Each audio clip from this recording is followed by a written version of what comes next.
Bab 981. Namun, kebenaran ada di depan mata mereka. Tang Wulin telah melakukan hal itu. Mesya jarak jauh di seberangnya kebingungan. Itu mengitari Mesya Tang Wulin dalam lingkaran karena terus-menerus menembakkan amunisi jiwa ke arahnya.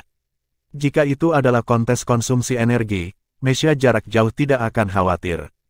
Jika terus menembak seperti ini, Mesya jarak dekat pasti akan menjadi orang yang menyerah. Mundurnya tombak karena menusuk amunisi jiwa menghabiskan energi. Mesya jarak jauh lemah di pertahanan dan lebih lambat dari Mesya jarak dekat. Namun, penyimpanan energi mereka lebih dari sekadar Mesya jarak dekat.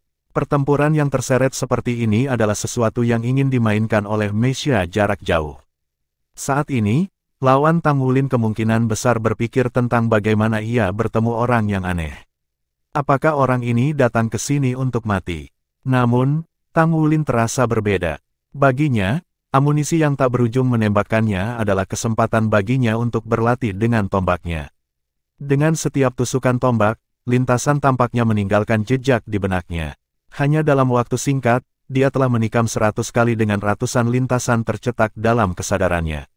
Perasaan yang luar biasa. Dia menusuk, menarik, dan menusuk lagi berulang kali. Raja senjata, jalur raja.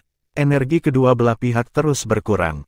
Jika Mesya jarak dekat tidak menghindari serangan Mesya jarak jauh, itu akan mengkonsumsi lebih banyak energi dan pada tingkat yang lebih cepat, meskipun itu memblokir serangan dengan senjata.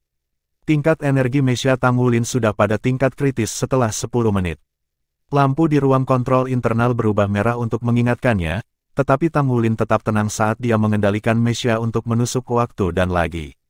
The Thousand Pointing Fingers, 10.000 tombak sebagai satu. Disitulah inti dari langkah ini. Old Tang memberitahu Tang Wulin bahwa dia harus mengayunkan tombaknya setidaknya 10 juta kali dalam pertempuran yang sebenarnya jika dia ingin menguasai langkah ini. Untuk menusuk tombaknya 10 juta kali dalam pertarungan yang sebenarnya. Itu jumlah yang cukup besar. Namun, Tang Wulin tidak mudah menyerah. Pertempuran di hadapannya adalah praktik terbaiknya. Alarm berbunyi. Level energinya turun di bawah 10%. Rentetan dari lawannya juga meningkat dalam intensitas. Lawannya jelas tahu jumlah total energi yang terkandung dalam Mesya standarnya.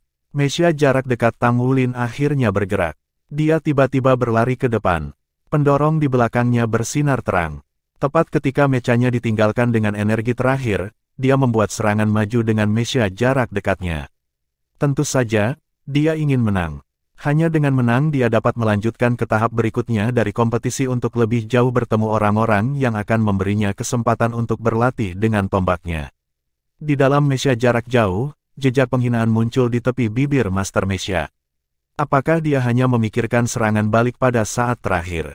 Itu tidak mungkin. Petik 1. Demikian pula, lawannya menggunakan pendorong dan melaju ke samping dalam upaya untuk membuat jarak lebih jauh di antara mereka. Meskipun Mesya jarak dekat lebih cepat dari Mesya jarak jauh, mereka tidak jauh lebih cepat. Jika Mesya jarak jauh ingin mengejar dia, itu masih mungkin dengan satu ledakan kecepatan dari pendorong. Apa yang membingungkan Master Mesya jarak jauh ini adalah gerakan menusuk tombak tanpa henti di tangan lawannya. Itu menusuk udara dengan kecepatan yang menyilaukan. Mesya jarak dekat tiba-tiba bersinar dengan cahaya kemasan. Infusi kekuatan jiwa. Selain energi yang disediakan dari baterai jiwanya sendiri, Mesya juga dapat ditenagai oleh kekuatan jiwa yang diinfuskan oleh Master Jiwa.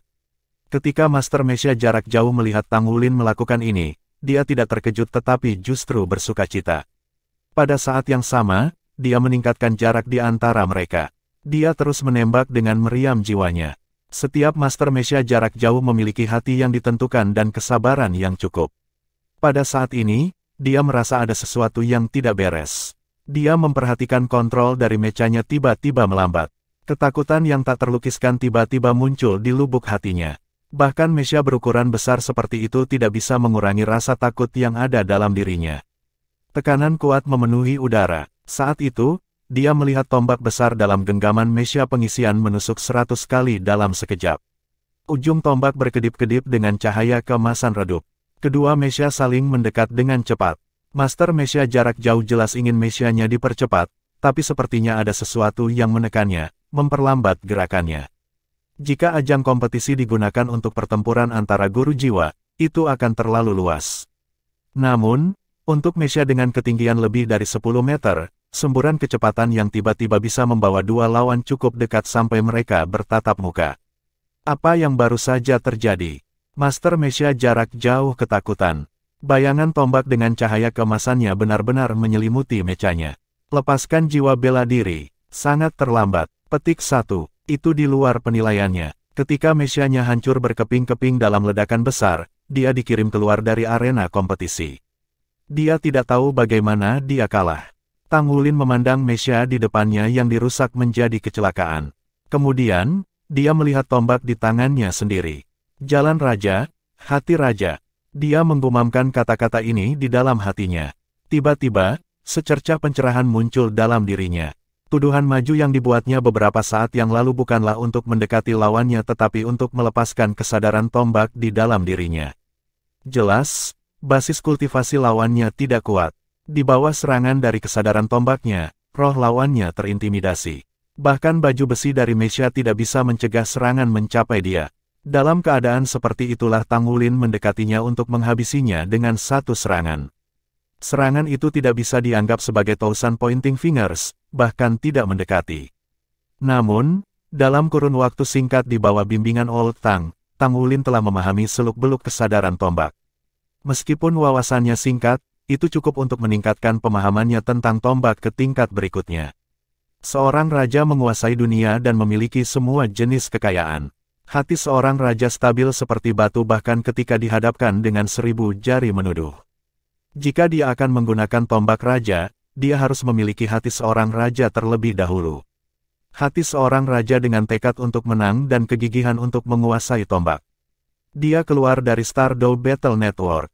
Tang Wulin melepaskan tombak naga emasnya pada kesempatan pertama yang dia dapatkan. Dia mencengkeramnya erat di tangannya. Dia telah memutuskan bahwa mulai hari ini, tombak seharusnya tidak meninggalkan tangannya. Dia hanya bisa menjadi satu dengan itu ketika dia benar-benar merasakannya, menjadi intim dengannya, dan terobsesi dengannya. Aku lapar, ayo makan. Ketika Tang Wulin memasuki kafetaria dengan tombak naga emas di tangannya, ia melirik banyak pihak. Namun, tidak ada aturan dalam Blood God Army yang melarang tentara membawa senjata mereka saat makan. Lagi pula, pertempuran melawan makhluk abisal bisa dimulai kapan saja. Setiap orang harus selalu memiliki senjata di sisinya. Tang Wulin hanya memesan satu set. Secara alami, dia memilih yang terbaik. Jendela nomor 1. Saat ini, ia memiliki banyak manfaat yang tidak dapat digunakan untuk promosi. Dia akan memanjakan dirinya dengan makanan enak. Dia memegang tombak di tangan kirinya dan makan dengan tangan kanannya. Yo, saudaraku, apa yang terjadi padamu? Jiang Wuyue duduk di samping Tang Wulin. Ketika dia melihat tombak naga emas di tangannya, dia tidak bisa menahan diri untuk tidak bertanya. Tang Wulin tersenyum dan berkata, "Oh, tidak apa-apa. Aku sudah berlatih dengan tombak belakangan ini. Rasanya lebih baik bagiku untuk memegangnya. Kamu hanya makan sebanyak ini." Ketika dia melihat makanan lezat di piring Tang Wulin, Jiang Wuyue tidak bisa menahan air liur. Tang Wulin baru saja menyadari bahwa pangkat militer Jiang Wuyue adalah seorang kolonel. Tampaknya gelombang abisal akan membawa promosi yang lebih cepat kepada mereka yang berkuasa. "Selamat, Kolonel," kata Tang Wulin sambil tersenyum. Jiang Wuyue berkata, "Mengapa pangkatmu tidak berubah? Menilai dari penampilanmu beberapa hari yang lalu, kamu seharusnya sudah dipromosikan menjadi kapten. Seharusnya aku yang memberi selamat padamu. Kamu sudah berada di Batalion Dewa Darah sementara aku bahkan tidak dalam bayang-bayangnya. Ayahku pernah berkata bahwa jiwaku sedang mendominasi, tetapi setelah 9 deringan, itu masih kekurangan kekuatan. Lagi pula, itu bukan blueprint naga sejati yang sebenarnya. Aku rasa itulah alasan mengapa darah Batalion Dewa tidak tertarik padaku." Petik 2. Tang Wulin berkata dengan heran, "Tapi Anda memiliki jiwa bela diri Tuan Naga. Tidakkah Batalion Dewa Darah terkesan dengan itu?" Jiang Wuyue berkata, "Saya pernah mendengar desas-desus bahwa mereka yang memiliki jiwa bela diri yang merupakan dasar dari limit Doulos dapat memenuhi syarat untuk bergabung dengan Batalion Dewa Darah. Jelas, Anda bisa. Itu sebabnya Anda sudah menjadi personel supernumerari. Anda mungkin tahu bahwa ada banyak orang di pasukan kita yang bekerja keras untuk mendapatkan posisi seperti itu. Berapa hari Anda di sini?" Anda benar-benar memiliki kekaguman, kecemburuan, dan kebencian saya. Petik 2. Aku akan mentraktirmu makan nomor 1, kata Tang Wulin yang semuanya tersenyum. Mata Jiang Wuyue cerah. 1 set mungkin tidak cukup. Lupakan saja. Jika Tang Wulin, dengan kepribadiannya, tidak memiliki kesan yang baik tentang Jiang Wuyue, dia tidak akan memperlakukannya untuk makan. Jiang Wuyue tertawa terbahak-bahak. Baiklah, 1 set itu. Mereka berdua berbicara saat mereka makan. Percakapan itu secara alami berfokus pada tantangan jaringan pertempuran Dou Star Federal. Babak pertama sudah berakhir. Sekarang saya berharap saya tidak akan menghadapi Anda sebelum saya mencapai ke-32, kata Jiang Wuyue dengan sungguh-sungguh. Tang Wulin berkata dengan senyum pahit, kamu pikir aku ingin bertemu denganmu? Jiang Wuyue menjawab, dengan kekuatan Anda, seharusnya tidak menjadi masalah bagi Anda untuk berada di peringkat ke-32. Namun, keberuntungan biasanya memainkan peran yang menentukan dalam kompetisi seperti ini. Mari kita lihat bagaimana nasib kita berubah. Anda tampaknya menanggapi ini dengan serius. Petik 2. Bab 982. Saat dia mengatakan ini, dia menunjuk ke tombak naga emas Tang Wulin. Dia menyukai senjata yang mengesankan itu. Namun, sejak dia mengetahui bahwa tombak itu tidak dapat disentuh, dia menjaga jarak darinya karena rasa hormat. Tang Wulin juga melirik tombak naga emas di tangannya saat ia fokus pada warna emas intrinsik dan bilah besar di ujungnya. Hatinya tidak bisa membantu tetapi dipenuhi dengan kesombongan. Tombak raja, dia harus menguasai esensi sejati. Kalau tidak, dia akan tidak menghargai alat surgawi ini yang tampaknya telah lahir di sisinya. Ya, dalam hati Tang Wulin, tombak naga emas adalah alat surgawi. Jika dia tidak memilikinya, bagaimana dia bisa mengembun inti naganya begitu cepat? Saat dia melihat tombak naga emas dengan sedikit kekaguman, Jiang Wuyue berkata, kamu harus menerobos ke peringkat 60 segera, kan? Apakah kamu membutuhkan roh-roh baru? Jika kamu berencana untuk mendapatkan satu di sini, aku harus pergi ke pagoda roh waduk api. Jiwa-jiwa roh yang dipasok oleh pagoda roh untuk tentara dewa darah kami berkualitas tinggi. Petik 2. Tang Wulin menggelengkan kepalanya. Aku tidak butuh itu. Aku sudah punya yang cocok. Tentu saja dia melakukannya. Tulip Damas berada dalam benih alamnya. Dia bisa merasakan aura Damas tulip dan berbagai aura bis-bis soul plan yang berbasis 100.000 tahun. Mereka bisa dianggap sebagai rahasia tersembunyi sejati Tang Wulin. Angin abu-abu bertiup di atas tanah. Itu memberi pemandangan lanskap atmosfer yang suram dan dingin seolah-olah seluruh dunia berwarna abu-abu. Itu karena akumulasi abu yang tak terhitung jumlahnya. Dunia kelabu sangat luas, dan ujungnya tidak terlihat. Tidak ada bintang atau matahari, hanya warna abu-abu tanpa akhir. Di balik balutan abu-abu adalah abu-abu yang bahkan lebih dalam. Jika makhluk hidup datang ke sini, satu-satunya hal yang bisa dirasakannya adalah keputusasaan yang berasal dari tempat ini. Keputusasaan yang tak berujung memancar jauh. Itu tak terbatas dan tanpa batas. Ada sosok yang berjalan lambat di dunia yang ditinggalkan ini. Seluruh tubuhnya ditutupi oleh jubah hitam besar dan dikelilingi oleh lapisan udara hitam yang mengusir warna abu-abu di luar. Jika dikatakan bahwa lingkungan sekitar memiliki aura keputusasaan, maka itu adalah keheningan yang mematikan. Keheningan dan keputusasaan yang mematikan tidak saling bertentangan, juga tidak berbenturan. Kenapa kamu datang ke sini? Suara rendah tiba-tiba bergema di sekeliling. Seluruh dunia kelabu berkerut seolah-olah pusaran kelabu raksasa terbentuk. Sosok hitam itu akhirnya berhenti berjalan. Dia mengangkat kepalanya perlahan. Dari bawah jubah hitam, 2 sinar ungu berkilau ditembakkan. Ini datang dari matanya yang menatap. Tuan Jurang Maut, bukan karena bimbinganmu aku bisa datang ke sini. Apa yang kamu inginkan? Suara rendah itu bertanya tentang niatnya untuk datang langsung. Tujuan kami selalu sama, meskipun cara kami mungkin berbeda. Apa yang Anda inginkan adalah konsumsi tanpa akhir dan menjadikan Jurang Maut sebagai alam surgawi khusus di pesawat Anda. Yang saya inginkan adalah persediaan hantu-hantu yang tak berujung, untuk menjadikan kematian sebagai dewa dan ubahlah dunia menjadi dunia surgawi yang maut. Jadi apa yang kita inginkan selalu sama sejak awal. Petik 2. Daerah itu tiba-tiba berhenti berputar-putar. Dunia keputusasaan kelabu kembali ke keadaan normal. Dari kejauhan, sosok abu-abu perlahan berjalan ke arah pria berpakaian hitam. Pria berkulit hitam perlahan mengangkat kepalanya, menunjukkan dagunya yang cerah. Sebuah lengkungan digambar di tepi bibirnya. Dia tersenyum puas. Dia tahu bahwa kata-katanya yang sederhana telah mencapai sasaran mereka. Tidak ada yang bisa menghentikan rencananya yang akan datang. Penghancuran hanyalah awal. Yang lucu adalah bahwa para idiot itu berpikir bahwa itu adalah kebencian yang membuatnya melakukan kesalahan besar terhadap langit dan menyebabkan bencana. Namun, mereka tidak tahu bahwa apa yang dia inginkan adalah membuat persembahan dari benua Douluo untuk menyelesaikan alam surgawinya yang tertinggi. Apa yang bisa diketahui burung layang-layang tentang mimpi angsa?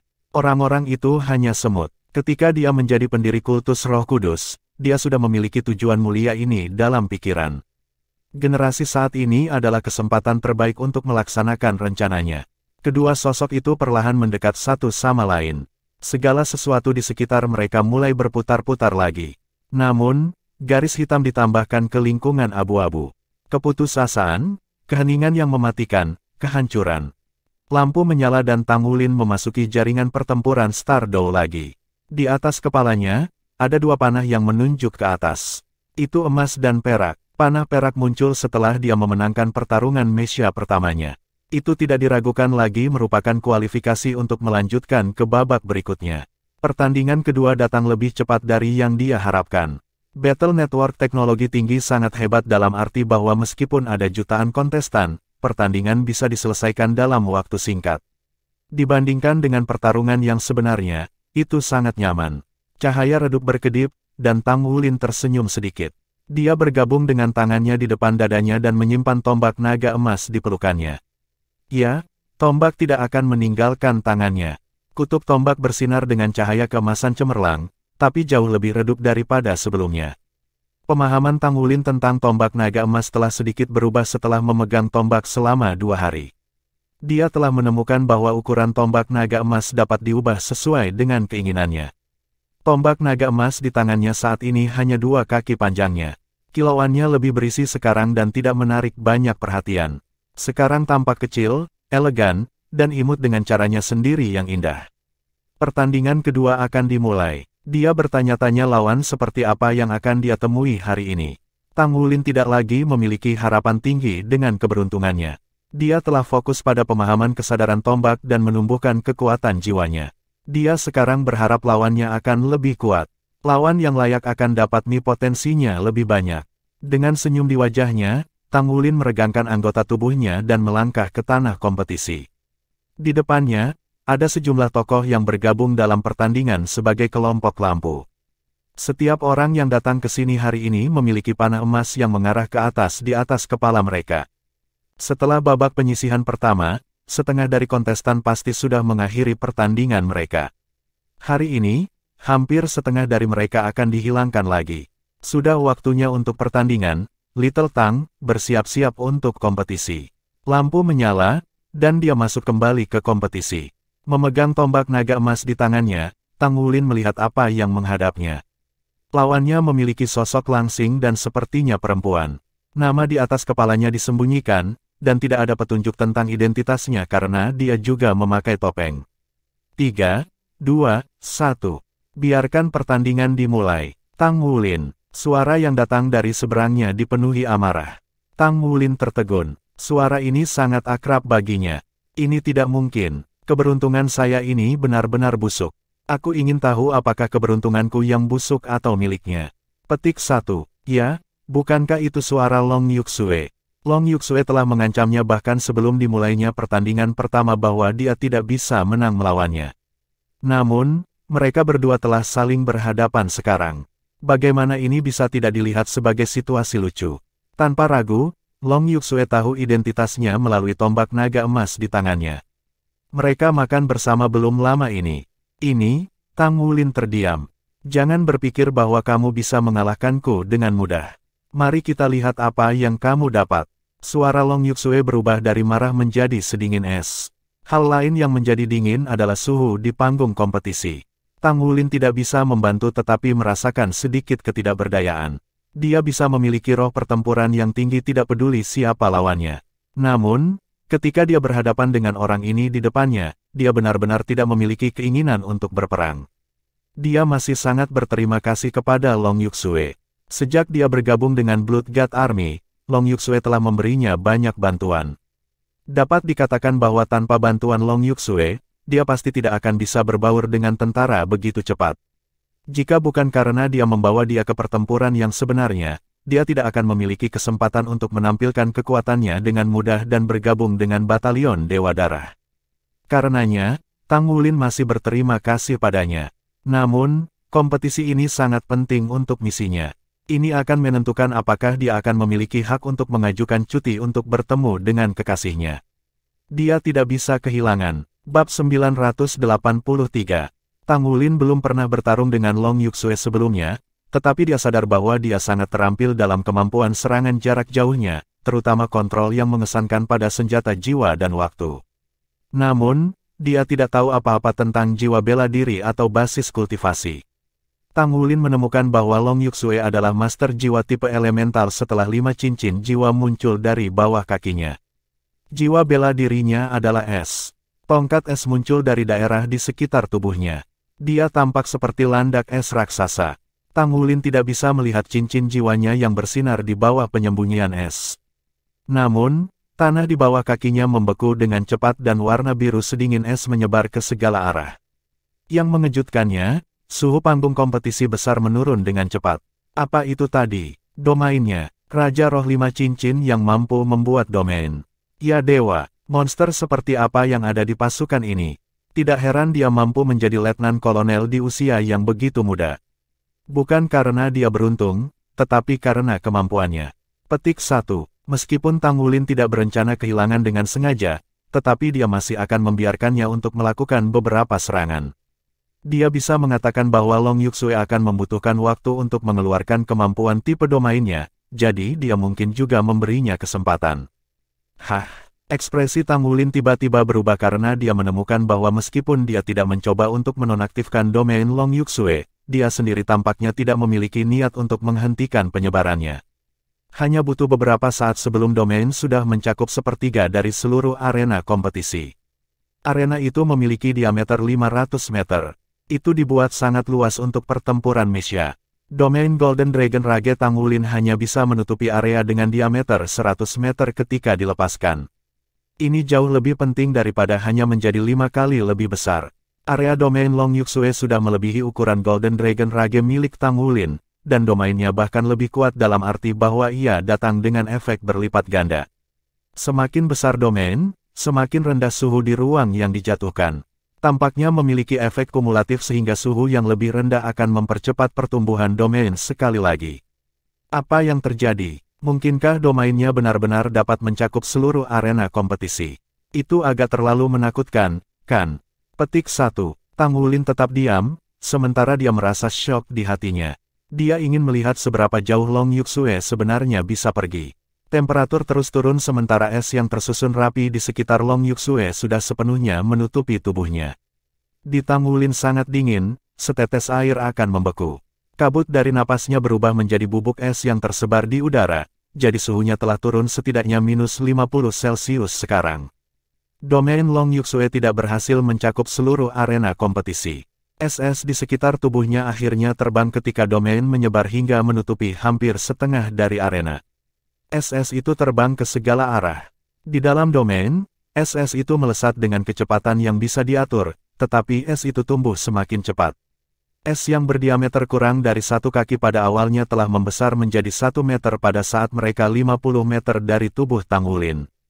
Ujung es itu tajam sementara ujungnya tebal dan berat saat mereka melesat lurus ke Tang Wulin dengan suara melolong yang tajam. Tang Wulin mengangkat tombak naga emasnya dan mengguncang pergelangan tangannya. Dengan kilatan emas, es membeku di udara. Namun, bubuk es yang hancur tidak bubar dan membuat tubuh Tang Wulin dingin sesaat. Tang Wulin terasa dingin di samping kekuatan fisik dan esensi darahnya, jadi orang hanya bisa membayangkan seberapa rendah suhunya setelah es itu meledak. 1 es, 2 es, seolah-olah semua es di udara memiliki mata ketika mereka terbang ke arah Tang Wulin. Ledakan es tidak membahayakan Tang Wulin, tetapi ia segera menemukan bahwa ketika suhu di sekitarnya terus turun, bidang tanah yang luas mulai membeku. Di sisi lain, domain Long Yuxue, yang sudah berhenti tumbuh di kejauhan, mulai menyebar ke arahnya sekali lagi. Bagaimana itu bisa terjadi? Domainnya mampu tumbuh dengan sendirinya. Petik 1. Tang Wulin sadar bahwa dia tidak bisa menunggu lagi. Orang yang dia kenal ternyata adalah musuh yang paling menakutkan. Long Yuxue tumbuh di Endless Mountains sejak dia masih muda, jadi tidak ada yang tahu jika ada beberapa kemampuan aneh lain yang dia tidak sadari. Tang Wulin menyentuh ujung jari kakinya ke tanah dan berlari ke arah Long Yuxue dalam sekejap. Tanahnya sangat licin, tapi Tang Wulin tidak terganggu oleh itu.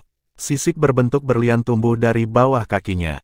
Di bawah kendalinya, sisik-sisik itu berdiri tegak dan menembus permukaan es, cukup kuat sehingga ia bisa sepenuhnya mengerahkan kekuatannya untuk berlari ke arah Long Yuxue. Long Yuxue mencibir. Kakinya bergerak sedikit ketika tubuhnya mulai berakselerasi dan tiba lebih dari 100 meter dalam sekejap. Bagaimana itu mungkin? Tang Wulin benar-benar heran sekarang. Sulit dipercaya bahwa domain Long Yuxue dapat melakukan hal seperti itu.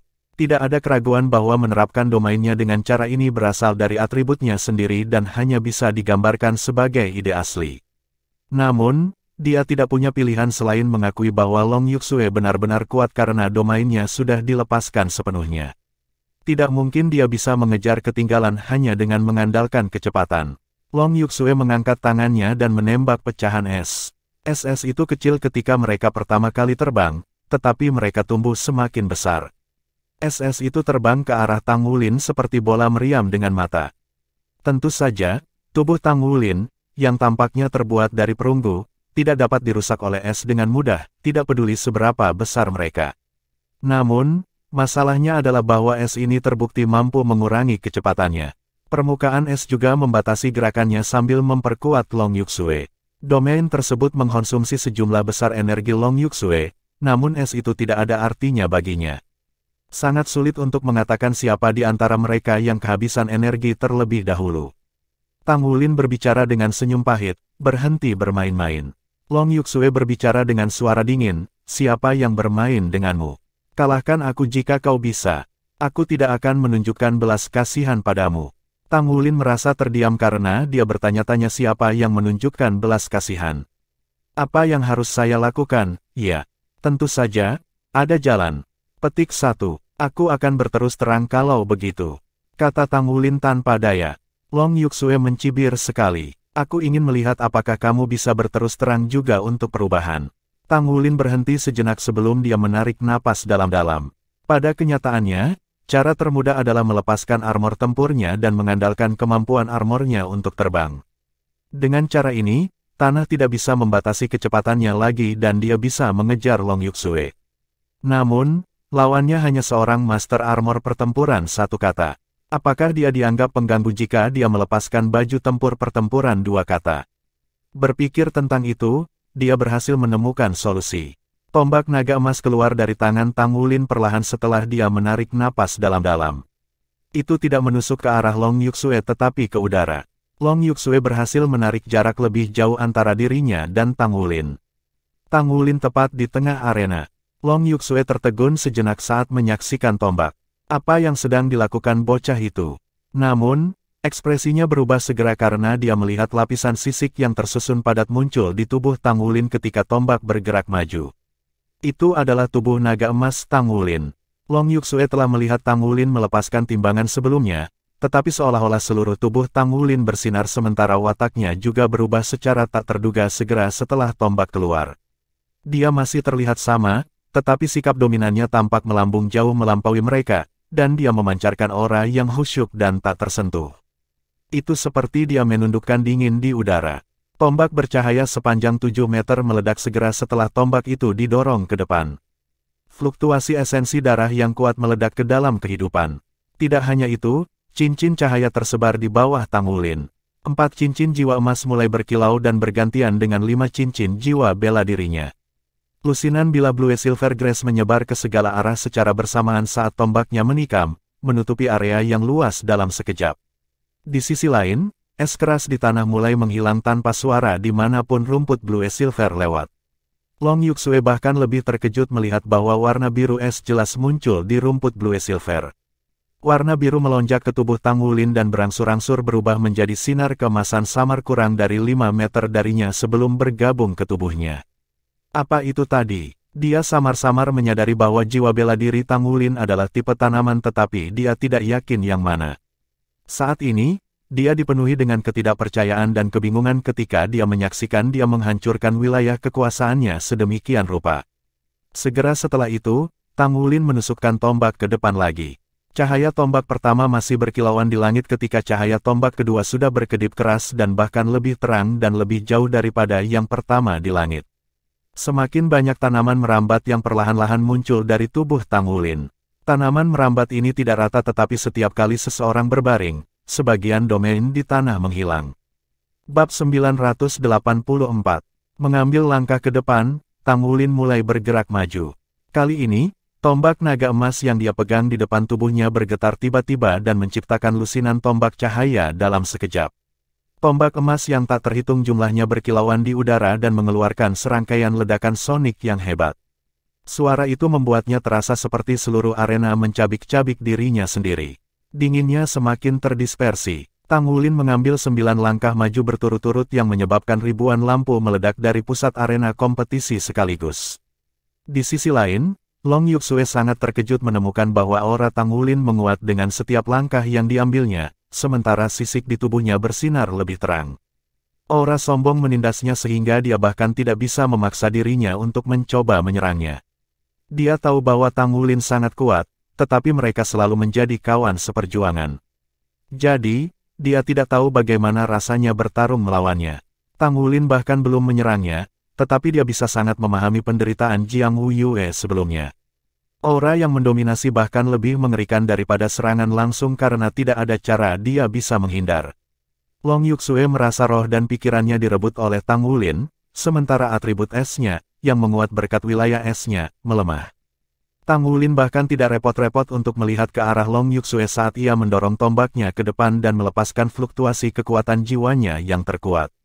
Setiap serat wujudnya benar-benar terfokus pada tausan menuduh jari dan kesadaran tombaknya. Jiwa bela diri dan kekuatan garis keturunannya dilepaskan di bawah stimulasi konstan tombak. Mereka mencoba berbagai jenis kombinasi. Dia tidak menggunakan keterampilan jiwanya, hanya pancaran tombak. Aliran cahaya menyilaukan meledak dari tombak, menghubungkan satu sama lain dan terus memberdayakan auranya. Itu adalah perasaan terbaik yang pernah ada. Dia tidak bisa melepaskan kesadaran senjatanya dengan cara yang begitu berani di dalam pasukan, tetapi dia bisa melakukannya sekarang. Dia bisa melepaskan semua yang dia pertimbangkan selama beberapa hari terakhir di arena kompetisi yang disimulasikan. Dia masih jauh dari tujuannya, tetapi dia berhasil menemukan kesadaran senjata yang unik baginya.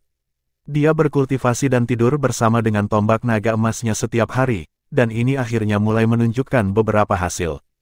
Tombak naga emas bersenandung dan bergetar saat kesadarannya dilepaskan dengan lembut. Itu adalah metode terbaik yang memungkinkan Tangulin untuk mencapai penguasaan dalam penggunaan jiwa bela diri dan kekuatan garis keturunannya. Long Yuxue dapat dengan jelas melihat bahwa ada lapisan tipis emas dengan pola seperti sisik yang muncul pada tanaman anggur Blue Silver Emperor yang meniru gerakan tombak. Seolah setiap pokok anggur adalah tombak Tangulin yang ditutupi dengan tubuh naga emas. Ini adalah efek overlay dari kekuatan garis keturunan dan kekuatan jiwanya. Ini adalah sesuatu yang tidak pernah disadari Tangulin sebelumnya. Dia tidak pernah berpikir bahwa kekuatan jiwanya dan kekuatan esensi darahnya dapat menghasilkan semacam hubungan sebelum pengingat Old Tang. Pada saat itu, dia akhirnya mengerti di mana dia salah.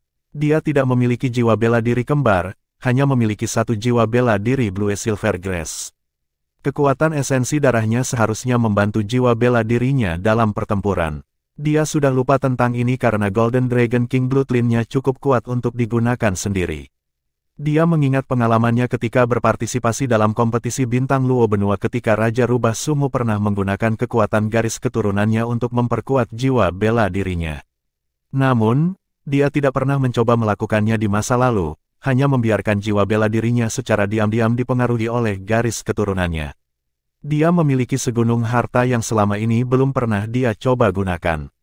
Betapa bodohnya dia. Pada kenyataannya, salah satu alasan Tangulin tidak pernah menempuh jalan ini adalah karena kekuatan garis keturunannya sendiri sangat besar.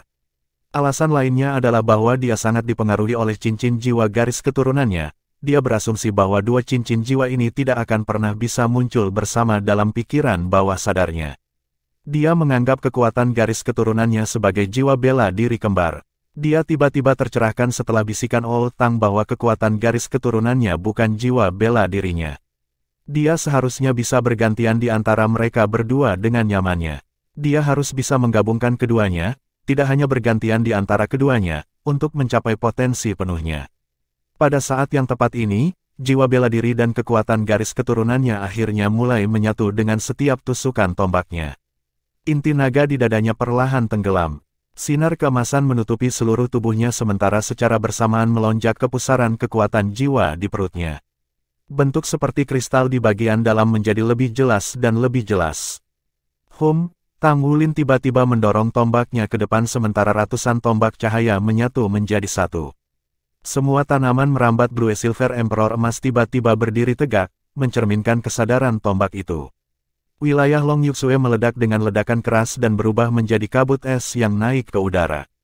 Namun, kabut es segera menyebar setelah mendekati Tang Wulin. Ini adalah efek stripping unsur yang berasal dari pengaruh diam-diam dari arai emas Blue Silver. Meskipun skill jiwa belum digunakan, sebagian dari energinya dilepaskan selama proses berkilauan kekuatan jiwanya dan kekuatan garis darah telah mengalami. Itu sangat kuat, fluktuasi energi yang intens bersinar di udara. Tang Wulin mengambil langkah cepat ke depan dan menyapu Golden Dragon Spear-nya secara horizontal di semua tanaman merambat Blue Silver Emperor. Cahaya keemasan besar mekar keluar dari udara tipis. Tang Wulin tertawa keras dan berteriak, "Tubuh naga emas." Dalam sekejap, semua tanaman merambat Blue Silver Emperor menyala. Lapisan tipis emas tiba-tiba berubah cerah. Seolah setiap pohon anggur Blue Silver Emperor benar-benar dilapisi dengan sisik naga emas. Mereka tidak tampak seperti tanaman merambat lagi melainkan naga raksasa asli. Namun, Tang Wulin segera merasa bahwa kekuatan esensi darah dan kekuatan jiwanya dengan cepat habis pada saat yang sama. Jelas bahwa dia harus membayar harga untuk menggabungkan keduanya. Tang Wulin menunjuk ke depan dengan tombak naga emas di kepalanya dan berteriak keras, naga emas melambung ke surga. Pohon anggur Blue Silver Emperor yang tak terhitung menjorok ke depan seperti tombak naga emas. Seekor naga emas raksasa sepanjang 20 meter mekar keluar dari tombak naga emas sebelum berlari ke depan dengan gagah.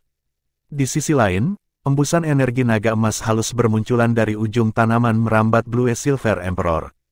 Energi naga menempel pada naga emas yang menggandakan kekuatan naga emas melambung ke surga dalam satu tarikan napas.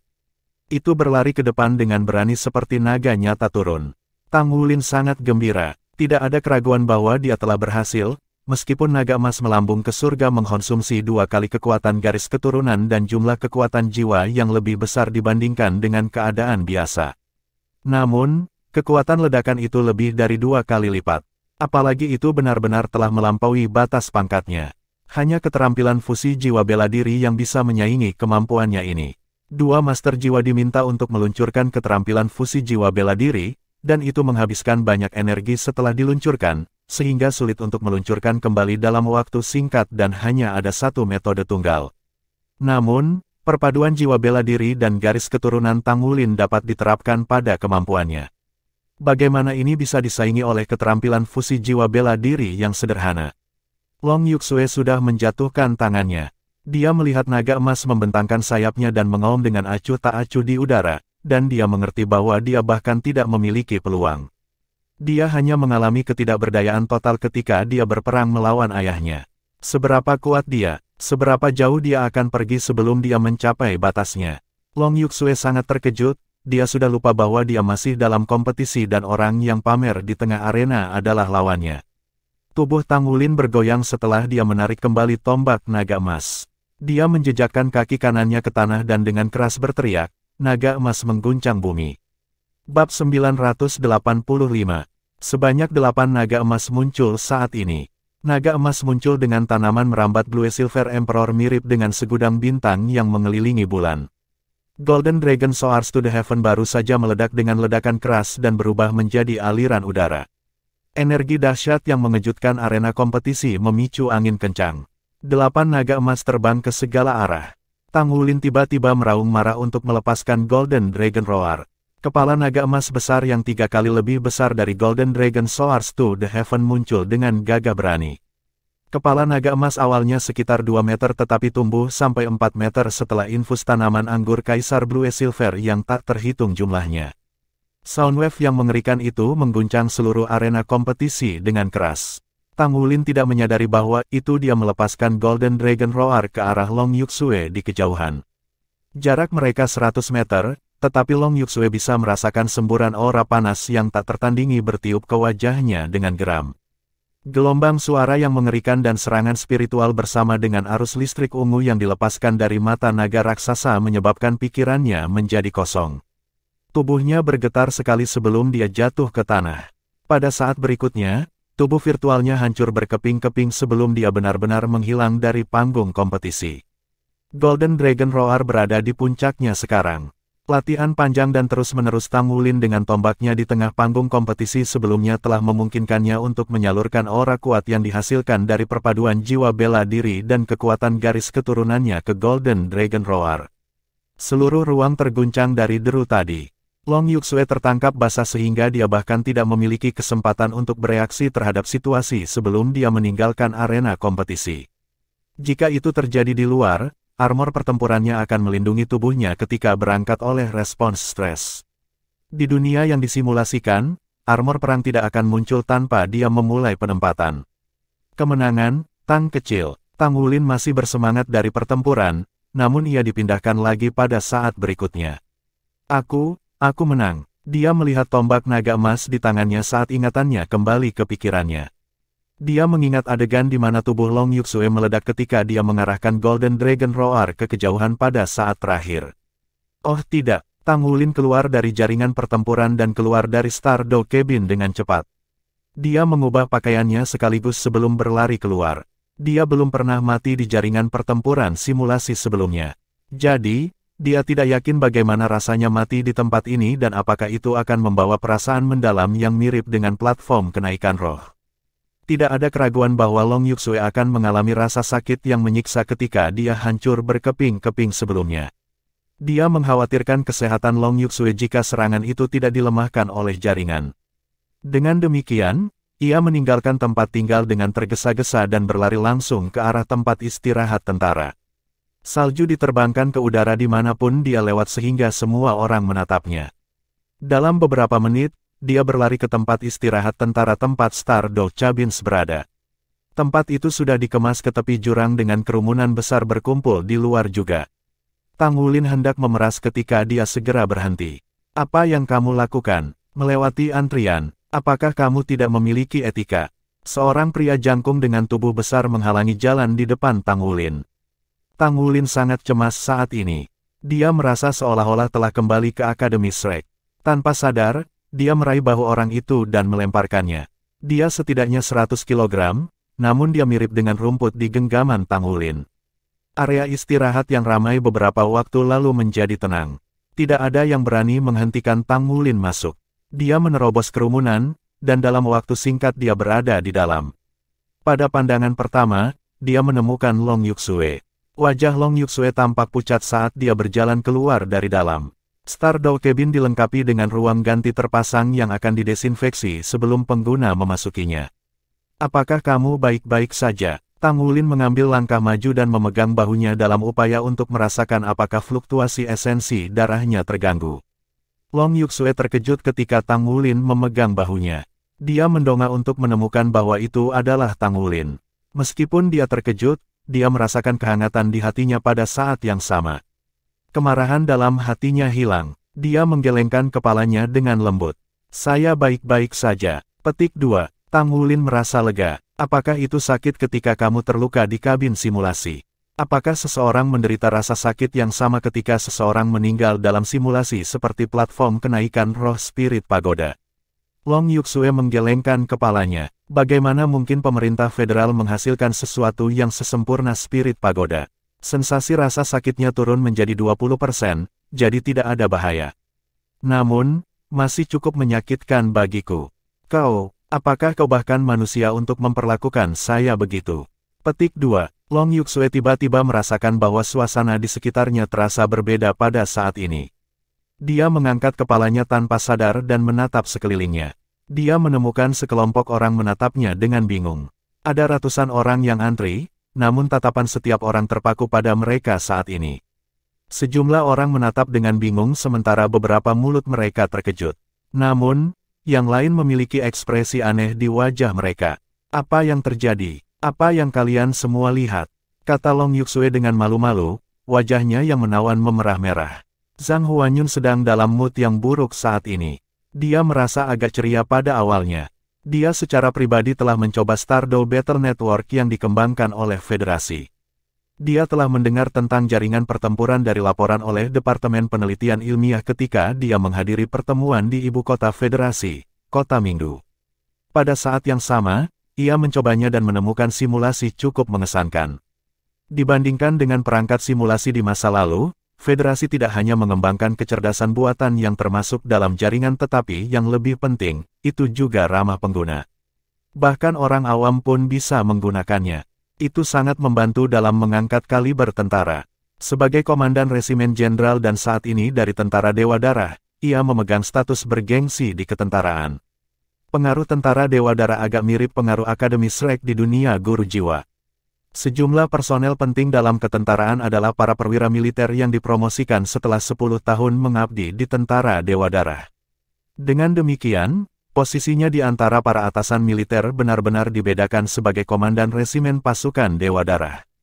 30 Stardoll Cabins disediakan untuk digunakan semua orang tanpa memandang pangkat militer, tetapi seseorang harus bergabung dalam antrean untuk menunggu giliran. Para kontestan diberi prioritas untuk menggunakan kabin sesuai dengan jadwal kompetisi. Aturan-aturan ini ditetapkan oleh komandan resimen. Menjadi otoritas pada aturan, dia tahu betul bagaimana cara meningkatkan moral bawahannya. Oleh karena itu, dia muncul hari ini untuk berpartisipasi dalam penggunaan Stardoll Cabins juga. Sebenarnya, dia sudah memiliki salah satu kabin itu di kantornya. Dia mengobrol dengan para perwira dan prajurit tentara Dewa Darah saat dia bergabung dalam antrian. Dia bertanya tentang bagaimana perasaan mereka ketika mereka terlibat dalam gelombang abisal sebelumnya. Dia bertindak ramah dengan anak buahnya dan dalam suasana hati yang periang. Tepat ketika dia merasa agak baik untuk dirinya sendiri, seorang Letnan II tiba-tiba menyerbu masuk ke tempat itu seperti banteng berkepala panas dan mulai masuk ke dalam sampai dia mencapai ujung antrian. Pemuda itu agak kuat ketika dia mendorong sejumlah orang yang tidak berhasil menghentikannya. Sebagai komandan resimen, dia pikir dia bisa menggunakan tubuhnya untuk memblokir jalan Letnan II dalam bercanda.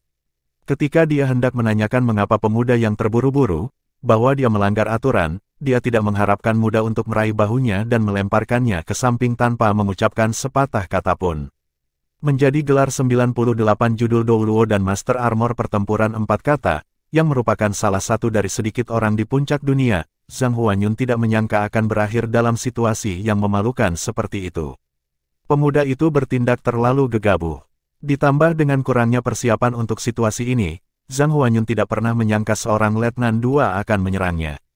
Dia dipukuli dan segera dilempar keluar. Namun, pemuda itu bertindak dengan rasa hormat. Dia menahan kekuatannya sehingga Zhang Huanyun tidak terluka serius meskipun jatuh di tanah.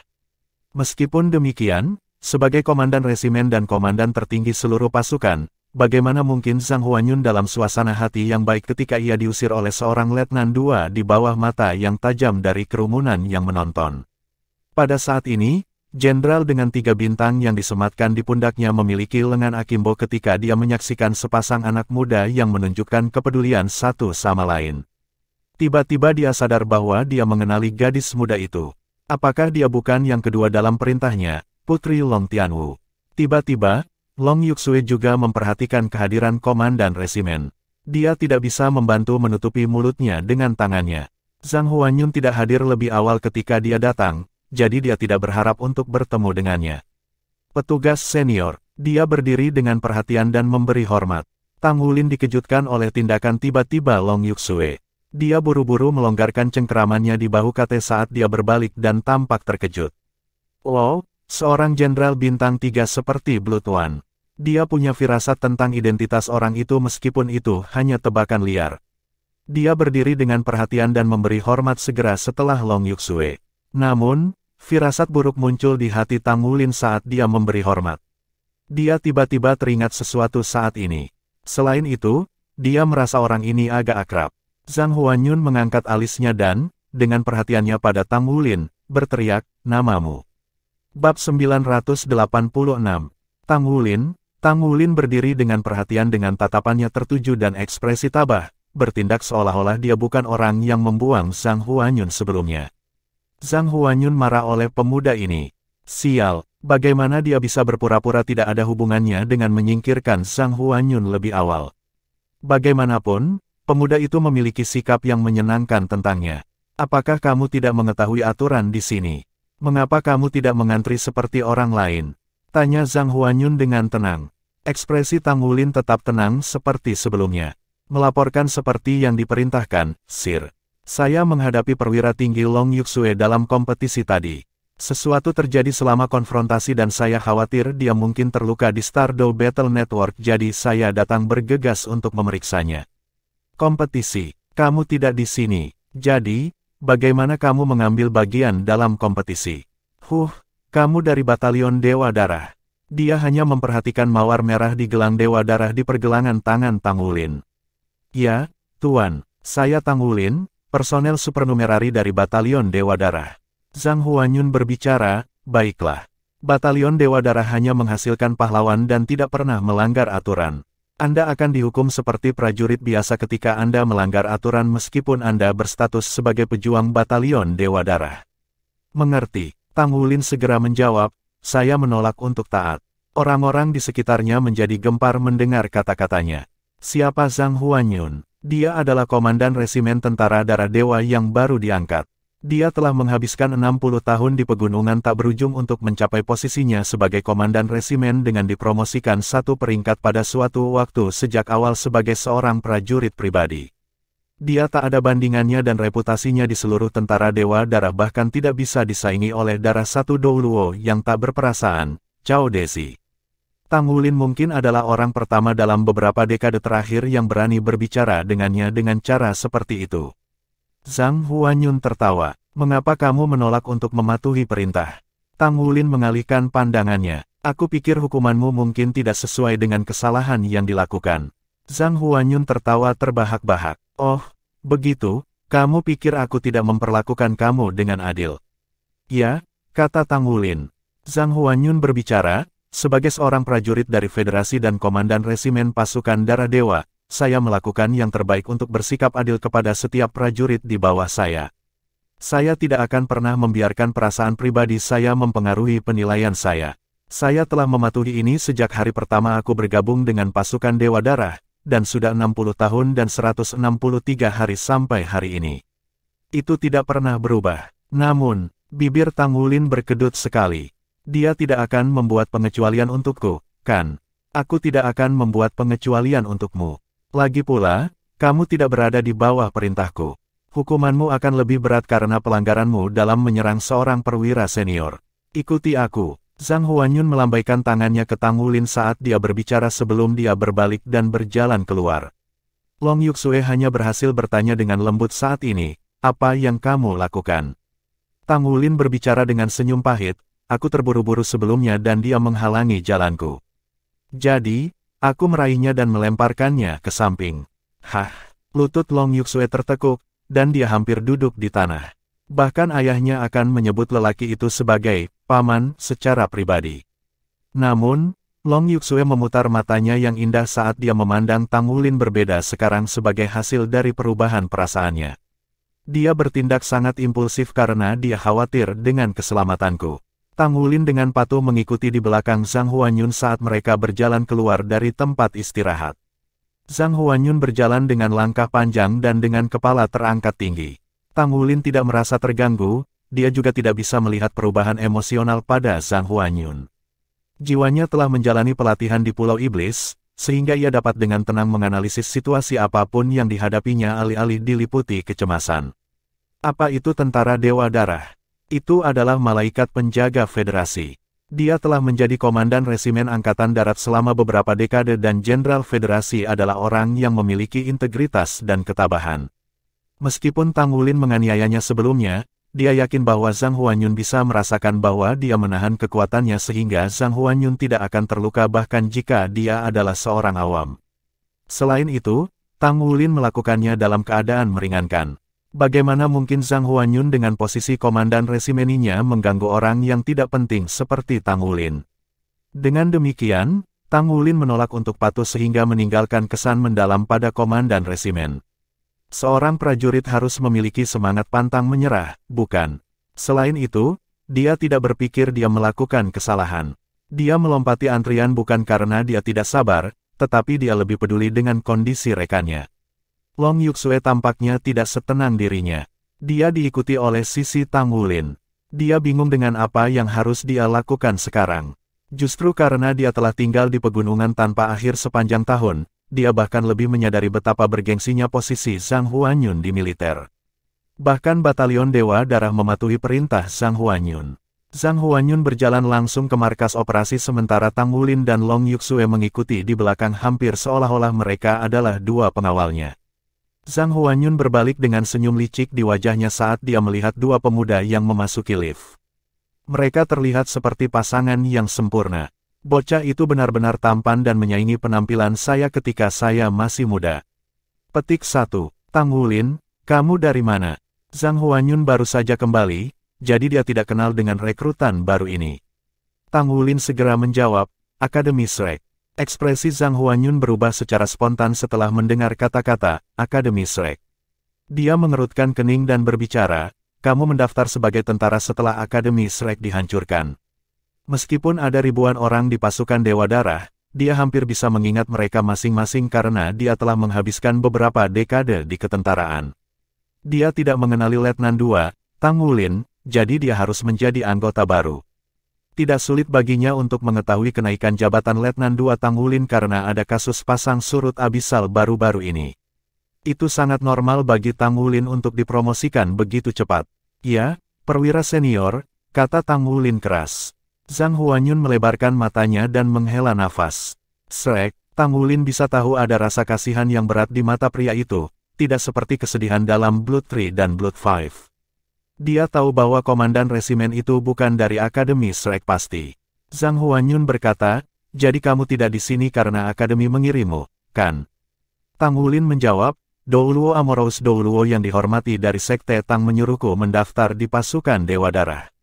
Zhang Huanyun mengerti dan berkata, jadi, itu dia. Tidak heran Anda diizinkan mendaftar di batalion Dewa Darah. Melaporkan seperti yang diperintahkan, perwira senior. Aku mengandalkan kemampuanku sendiri untuk mendaftar di batalion Dewa Darah, kata Tang Wulin sekali lagi dengan keras. Sementara itu, lift berhenti dengan ding. Pintu terbuka. Bibir Zhang Huanyun tersenyum. Sangat percaya diri dengan Anda. Seorang pria muda yang dinamis. Ikuti saya saat itu. Dia memimpin dan berjalan keluar saat dia mengatakan itu. Long Yuxue berdiri di belakang Tang Wulin dengan ekspresi bersemangat di wajahnya. Yuxue, bisakah kamu berhenti mencubitku? Kata Tang Wulin dengan senyum pahit. Long Yuxue mencubitnya di belakang selama dia berbicara dengan Zhang Huanyun. Rasanya menyakitkan. Long Yuxue berbicara dengan lembut, kamu bodoh, beraninya kamu berbicara dengan komandan resimen dengan cara ini. Ayahku bahkan tidak berani berbicara dengannya dengan cara seperti itu. Tang Wulin terdiam. Dia tahu Long Yuxue bermaksud baik, tetapi dia sama-sama sadar bahwa seorang prajurit harus lebih dari sederhana dikali. Kamu tidak mengerti. Tang Wulin menggelengkan kepalanya tanpa daya. Dia kemudian berjalan dengan langkah panjang untuk mengejar Zhang Huanyun. Zhang Huanyun memiliki kantor terbesar yang pernah dilihat Tang Wulin di ketentaraan. Namun, itu tidak didekorasi dengan mewah. Ada beberapa rak buku, meja, dan beberapa sofa untuk menerima tamu. Hanya dekorasi penting yang bisa dilihat di dinding. Zhang Huanyun duduk di sofa, sementara Tang Wulin berdiri di seberang. Anak muda, kamu sangat percaya diri. Tolong katakan padaku, kemampuan apa yang kamu andalkan untuk mendaftar di batalion Dewa Darah? Tanya Zhang Huanyun sambil tersenyum. Tang Wulin menjawab, melaporkan seperti yang diperintahkan, perwira senior. Namaku Tang Wulin dan aku murid dalam pengadilan Shrek Academy. Aku salah satu dari 7 monster Shrek generasi ini dan juga pemimpin pasukan Shrek 7 Monsters. Saya Raja Jiwa peringkat 59. Senjata terkait saya adalah tombak naga emas yang secara inheren menekan makhluk abisal dan mampu menyerap energi abisal mereka untuk saya gunakan. Darah senior 8 menemukan saya, dan saya dibawa ke Dewa Darah Batalion tempat aku menjadi personel supernumerari Darah Dewa Batalion dengan persetujuan Darah 1. Darah 1 menugaskanku sebuah misi yang melarang aku untuk memasuki jurang lagi. Ada 2 makhluk abisal pangkat raja yang menyerangku. Untungnya, aku berhasil lolos dan diselamatkan oleh Blood Eight. Petik 2. Zhang Huanyun benar-benar tertarik pada Tang Wulin. Dia adalah seorang anak muda yang mengesankan karena dia mampu membuang penjaga Zhang Huanyun yang merupakan sesuatu yang tidak bisa dilakukan oleh orang biasa. Menjadi seorang pria dengan basis kultivasi yang dekat dengan limit Douluo, tubuh Zhang Huanyun akan bereaksi terhadap stimulus apapun meskipun tidak siap. Reaksi stresnya tidak kuat pada saat itu karena Tang Wulin tidak sengaja menyakitinya. Meski begitu, dia masih bisa menyelesaikan kejatuhan 1000 ton secara alami, jadi lawannya tidak bisa menimpanya lagi. Dia merasakan kekuatan yang sangat kuat dari tubuh Tang Wulin. Pada saat yang sama, ia juga merasakan bau sombong. Bab 987. Tentu saja, dia bisa mengatakan bahwa Tang Wulin memiliki basis kultivasi Raja Roh ketika dilihat, tetapi itu membuatnya semakin heran. Jika Tang Wulin hanya Raja Roh maka bagaimana dia mendapatkan kekuatan luar biasa seperti itu? Ini benar-benar membingungkan Zhang Huanyun. Senyum di wajah Zhang Huanyun benar-benar menghilang setelah dia mendengarkan Tang Wulin memperkenalkan dirinya. Pemimpin 7 monster Shrek saat ini. Bocah lelaki itu adalah benih terpenting yang ditinggalkan oleh Akademi Shrek. Tidak heran Douluo Asmara mengirimnya ke pasukan Dewa Darahku. Petik 1. Dia bahkan lebih terkejut ketika Tang Wulin menggambarkan kemampuannya untuk menekan makhluk abisal. Dia bisa menyerap energi abisal. Blood One telah melarangnya untuk terus berpartisipasi dalam perang, jadi jelas bahwa kemampuan ini telah mencapai tingkat yang signifikan. Zhang Huanyun telah mendedikasikan seluruh hidupnya untuk tentara Dewa Darah. Dia memiliki perasaan yang mendalam terhadap tempat itu dan dia menghabiskan hari-harinya melawan makhluk-makhluk abisal, jadi dia mengerti betapa menakutkannya mereka. Dia sangat menyadari bahwa benua itu akan jatuh ke dalam kesengsaraan dan penderitaan jika makhluk-makhluk abisal itu ingin menembus segel darah Dewa Angkatan Darat. Dengan demikian, matanya langsung bersinar terang ketika dia mendengarkan Tang Wulin berbicara tentang kemampuannya untuk menekan makhluk abisal. Dia belum pernah mendengar ini sebelumnya. Dia baru saja kembali, dan Batalion Dewa Darah relatif independen. Memang, Blood One berada pada level yang sama dengan dia. Dia belum pernah bertemu siapapun dari Batalion Dewa Darah sejak dia kembali, tetapi dia langsung tertarik mendengarkan kata-kata Tang Wulin. Duduklah, kalian berdua. Zhang Huanyun melambaikan tangannya pada Tang Wulin dan Long Yuxue sambil menekan tombol pada gelang Dewa Darah di pergelangan tangannya. Gelang Dewa Darahnya berbeda, warnanya merah darah, tapi ada garis emas yang mengelilingi pusat. Ini adalah gelang Dewa Darah yang hanya dikenakan oleh Komandan Resimen, sementara atasan kedua dan senior mengenakan gelang dengan garis-garis perak di sekitar mereka. Blood One, apakah ini saat yang tepat? Ada seorang bocah lelaki bernama Tang Wulin di sini. Apakah Anda akan memberitahu saya tentang ini? Dia dengan cepat memutar nomor komunikator. Kau kembali. Aku baru saja akan mencarimu untuk mendiskusikan itu. Apakah kau di kantor? Suara Herles Douluo terdengar. Kemarilah, kata Zhang Huanyun. Tang Wulin tertegun sejenak karena dia tidak mengira itu. Dia hanya berharap untuk menunjukkan dirinya dalam cahaya terbaik di hadapan Komandan Resimen, tetapi Zhang Huanyun akhirnya memanggil Darah 1. Tang Wulin dapat mengatakan bahwa posisi Komandan Resimen bahkan lebih tinggi daripada Darah 1 dengan cara mengambil inisiatif untuk datang menemuinya. Blood One adalah Master Sekte saat ini dari Sekte Tang, tetapi tidak ada keraguan bahwa Zhang Huanyun adalah orang yang paling berkuasa di pasukan Dewa Darah. Karena berbagai alasan, Tang Wulin tidak mencoba menahan apapun dan menjelaskan semuanya dengan rinci. Pertama, tidak sulit bagi Zhang Huanyun untuk mencari tahu tentang identitasnya. Alasan lainnya adalah bahwa Tang Wulin berharap untuk menerima dukungannya di masa depan.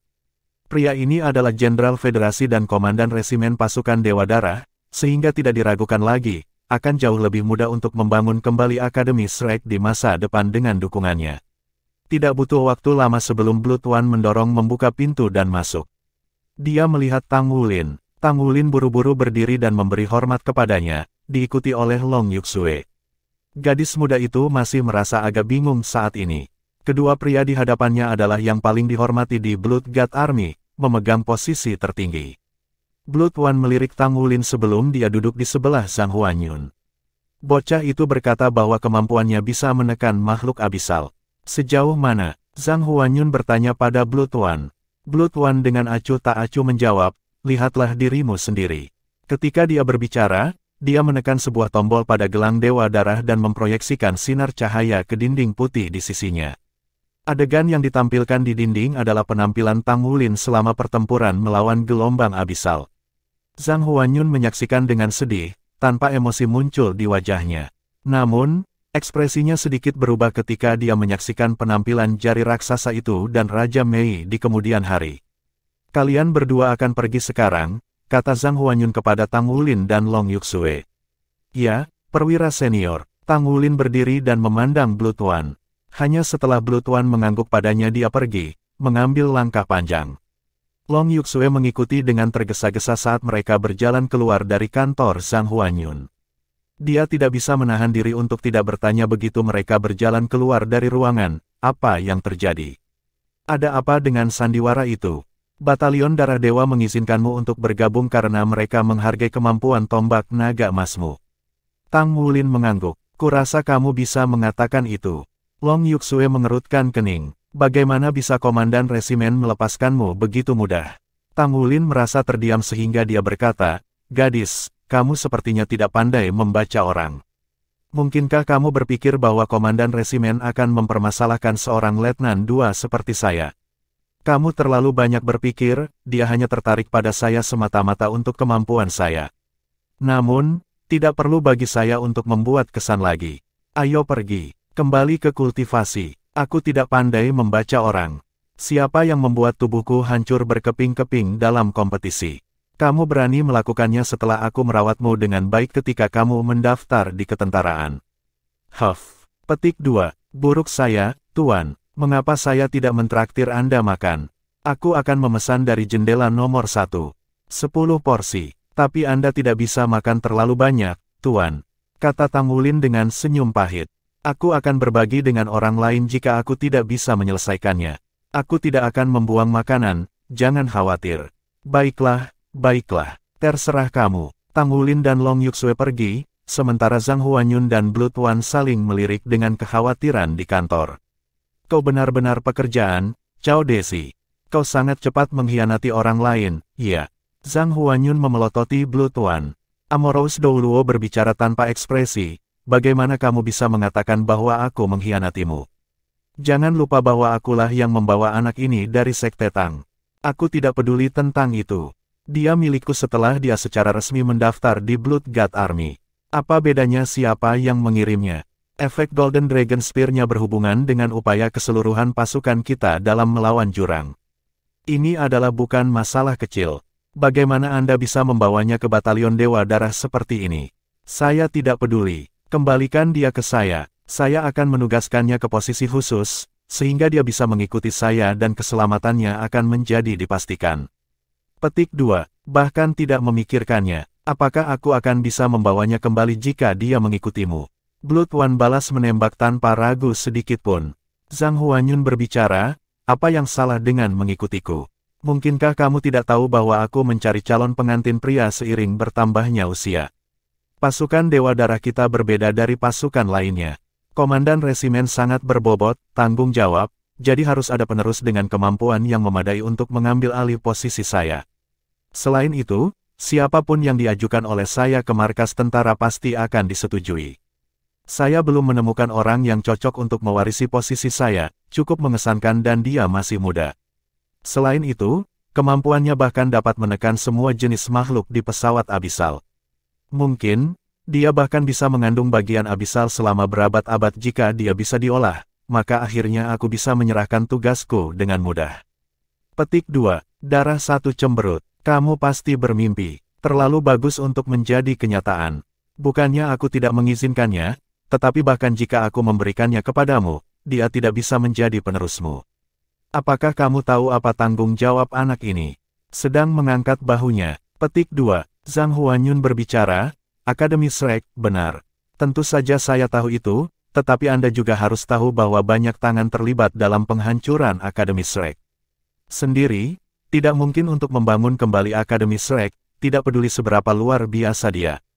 Federasi akan saya tidak tahu tentang skema jahat yang telah dilakukan oleh federasi, tetapi saya bisa yakin bahwa federasi tidak akan pernah mengizinkan otoritas independen lain untuk eksis lagi. Ketika sebuah institusi sekecil Shrek Academy dihancurkan, mungkinkah Anda masih berpikir bahwa pemuda berusia 20 tahun ini dapat melakukan sesuatu tentang hal itu? Jangan pikirkan masa depan, apakah Anda pikir dia dapat mendukung proses pembangunan kembali? Tidak mungkin bahkan dengan dukungan penuh dari Sekte Tang. Petik 2. Blood One berbicara dengan acuh tak acuh, tidak ada kekurangan mukjizat di dunia ini. Saya juga percaya bahwa ada kemungkinan bahwa anak ini akan membawa sesuatu yang fenomenal. Izinkan saya bertanya kepada Anda, jika ada hari ketika masalah bagian Abyssal dapat benar-benar diselesaikan dan tidak perlu khawatir tentang pesawat Abyssal lagi, apakah Anda bersedia mendukung kebangkitan Akademi Shrek? Petik 2. Bab 988. Zhang Huanyun tampak terganggu. Jangan bicara tentang hipotesis seperti itu. Blood One melanjutkan, bagaimana jika itu benar-benar terjadi? Zhang Huanyun menjawab, meski begitu, kita akan membutuhkan informasi yang akurat tentang situasi dan analisis terperinci. Jika dia adalah orang yang akan mencapai prestasi yang hebat, maka aku bahkan tidak akan memiliki masalah dalam menyerahkan seluruh tentara Dewa Darah. Baginya, bagaimanapun, tentara Dewa Darah ada untuk mengurus bagian Abyssal. Jika tidak ada lagi ancaman dari pesawat Abyssal, maka tentara Dewa Darah akan kehilangan tujuannya.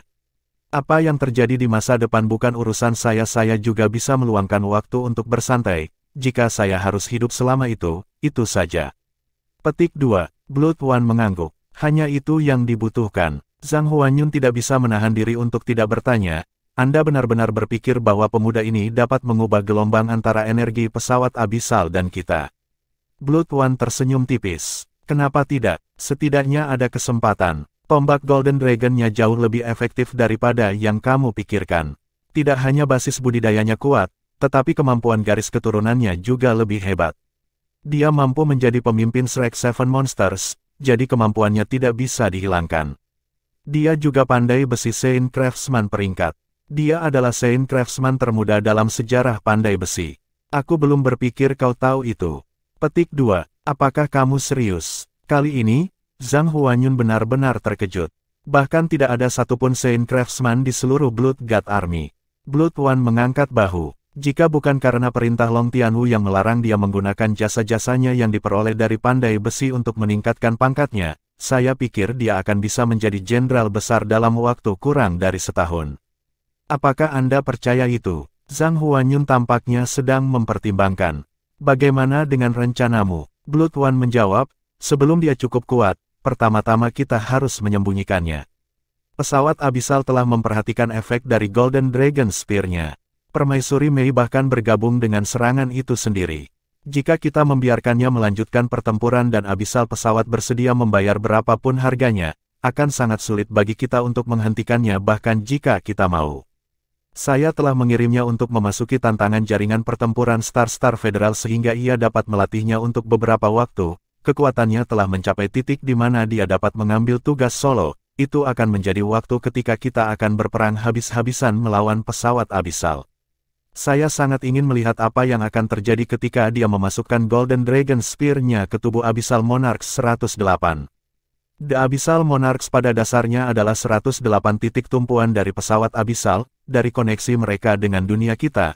Tapi aku bisa yakin itu sebagai aku begitu sebagian dari 108 Abyssal Monarchs mati, pesawat Abyssal akan berpikir dua kali sebelum mereka mencoba untuk menyerang kita lagi.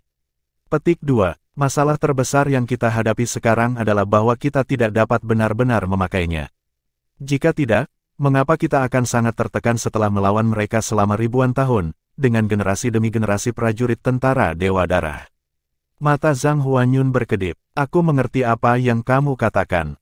Kamu berharap bahwa pemuda ini dapat menggunakan senjatanya untuk sepenuhnya membunuh 108 Abyssal Monarchs, mencoba menghancurkan beberapa ratus 8 lapisan Abyssal, dan memotong jalan Abyssal. Itu benar. Blood One mengangguk dengan sungguh-sungguh. Zhang Huanyun menarik napas dalam-dalam. Baiklah, rencana ini kedengarannya bagus. Kamu mendapat dukungan tanpa syarat. Katakan padaku jika kamu butuh sesuatu. Jika hari itu benar-benar datang di mana kita tidak lagi perlu menjaga tempat ini, pasukan Dewa Darah akan berdirilah dengan Shrek dan Tangsek. Di tentara, semuanya harus diperjualbelikan dengan prestasi, dan tidak ada prestasi yang lebih besar daripada menyelesaikan sepenuhnya masalah pesawat abisal. Jika saat itu tiba, bahkan jika Anda menjadikan tentara Dewa Darah sebagai pribadi Anda kekuatan tempur, saya tidak akan memiliki keraguan. Selama bertahun-tahun, bahkan setelah markas Tang Sekte dihancurkan, Anda tidak kembali. Saya akan mengingat sentimen Anda ini. Petik 2. The Hairless Douluo berkata sambil tersenyum, mari kita tidak membicarakan hal-hal ini. Tujuan kita sama. Bukankah Anda juga menghabiskan 60 tahun di sini? Kami bekerja tanpa lelah menuju satu tujuan. Setidaknya, kami telah melihat sinar harapan pertama dalam 6.000 tahun, bukan? Petik 2. Dua pemimpin sebenarnya dari Blood God Army saling memandang dan tersenyum. Kata-kata tidak perlu untuk menyampaikan apa yang mereka rasakan. Secara alami, Tang Wulin tidak tahu bahwa keduanya telah mencapai kesepakatan, juga tidak menyadari betapa pentingnya dia dalam hati mereka.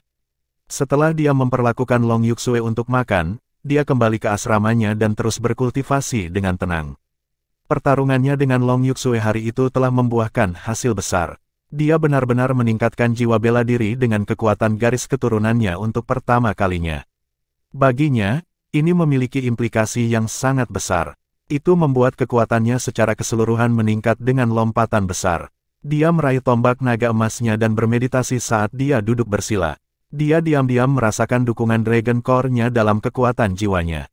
Pusaran kekuatan jiwanya sekarang memiliki semburat emas, menunjukkan hubungan yang dekat dengan Dragon Core-nya. Tang Wulin bahkan bisa samar-samar merasakan bahwa beberapa aura Dragon Core-nya telah menetap dalam pusaran kekuatan jiwanya. Dengan kombinasi ini, akan lebih mudah baginya untuk meningkatkan jiwa bela dirinya dengan kekuatan garis keturunannya di waktu berikutnya. Sesi meditasi ini telah membuatnya lebih lama dari biasanya. Tang Wulin menghubungkan beberapa pemikiran dalam benaknya. Pada saat yang sama, ia menganggap keahliannya, Thousand Accusing Fingers. Seperti yang diharapkan, pertarungan sebenarnya adalah cara terbaik untuk memperbaiki diri. Dengan penggabungan kekuatan jiwanya dan kekuatan garis keturunan, dia lebih percaya diri menghadapi pertandingan yang akan datang dalam kompetisi.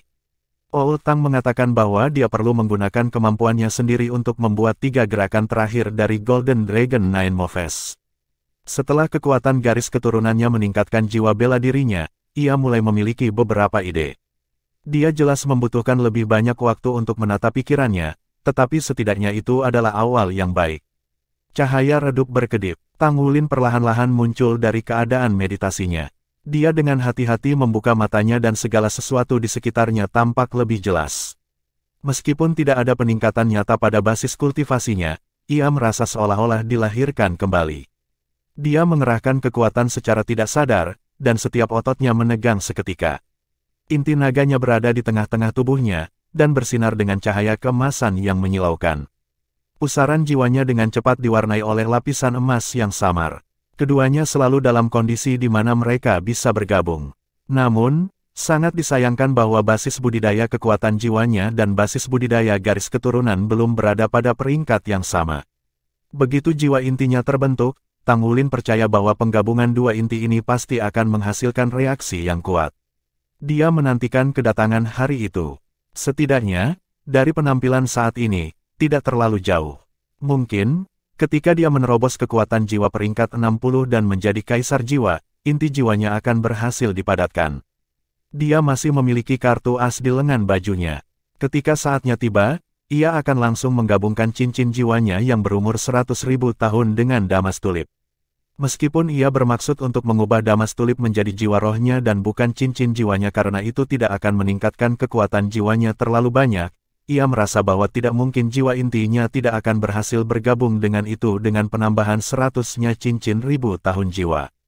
Itulah sebabnya, di permukaan, basis budidaya Tang Wulin tampaknya tidak meningkat banyak, tetapi dia telah mendapatkan Dragon Core-nya dalam waktu singkat sejak dia datang ke Blood God Army. Jika dia bisa mendapatkan jiwa inti dan membuat perangkat tambahan yang saling terhubung ini bekerja, itu pasti bisa meningkatkan kekuatannya dengan beberapa peringkat.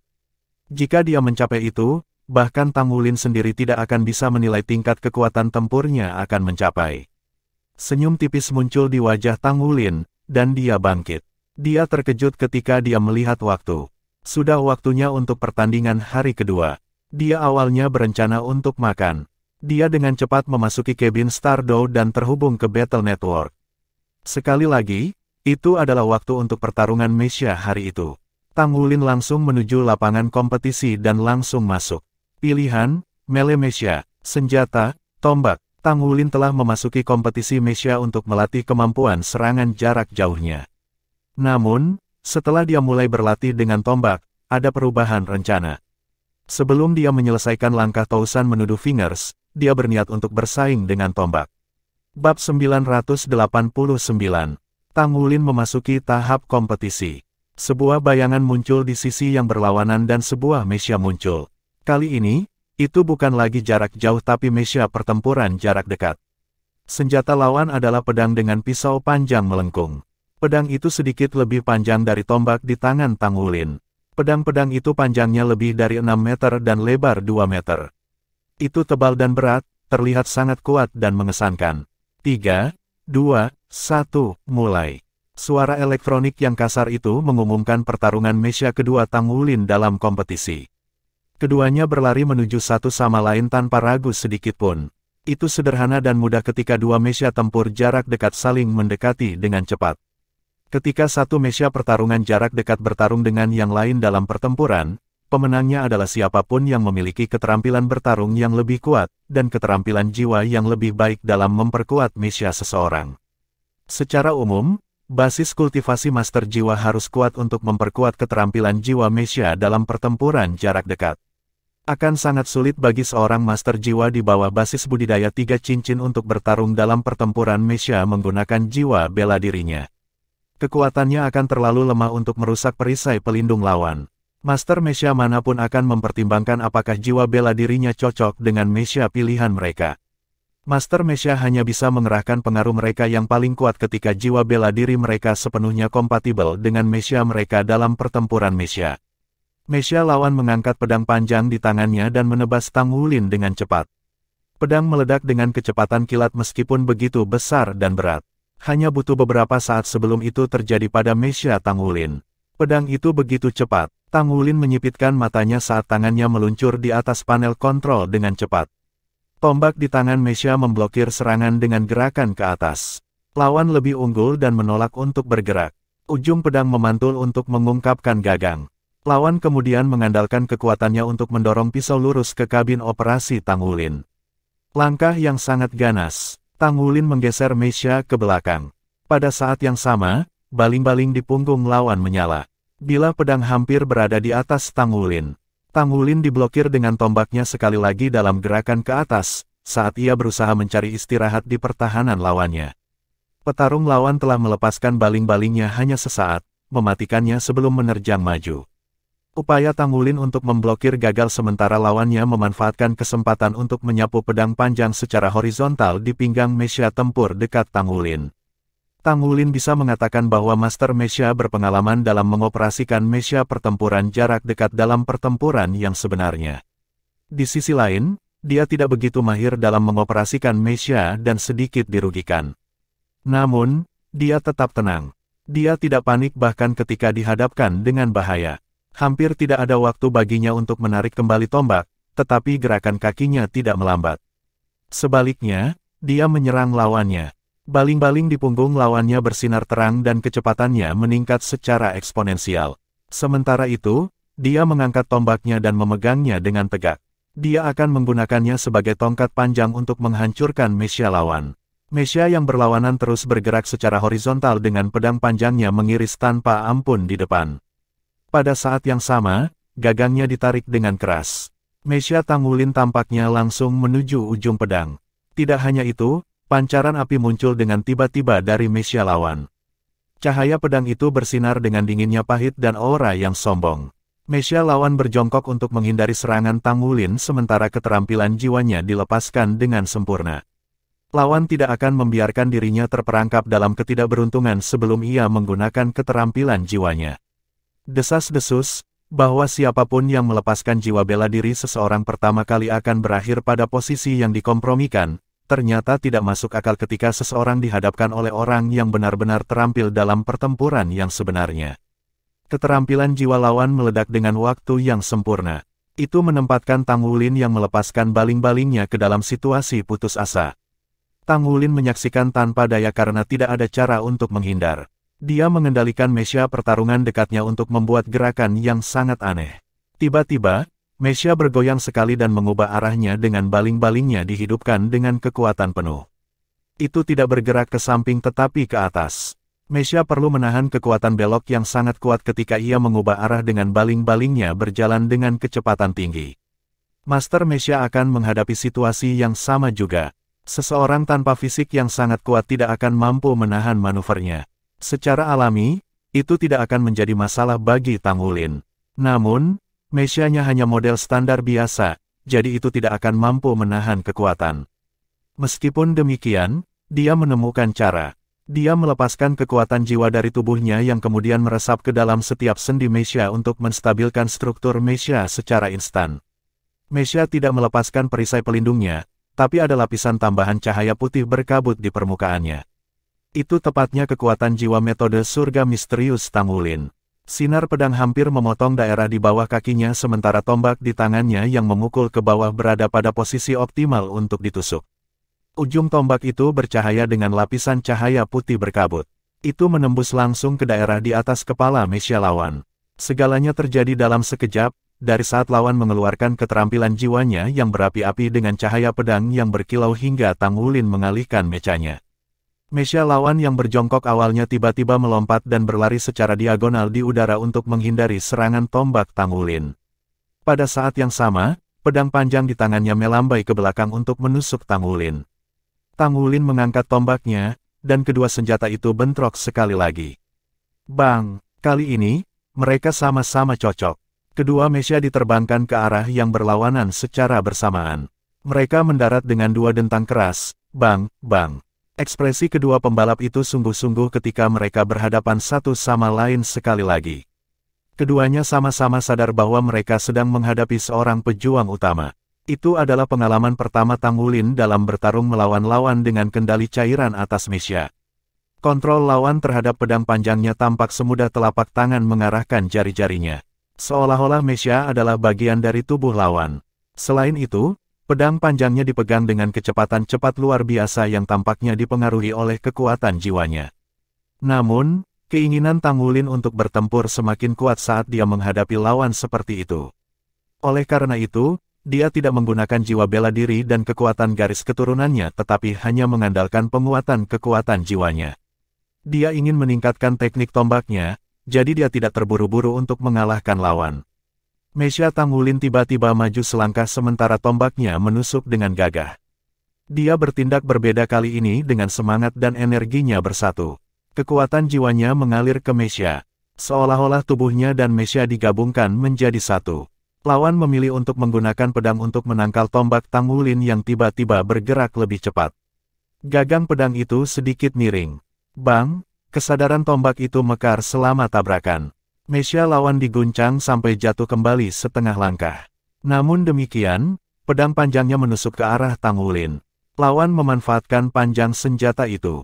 Sebuah kilatan melintas sekali di mata Tang Wulin. Dia menarik tombak dengan gerakan horizontal untuk mendorong pedang.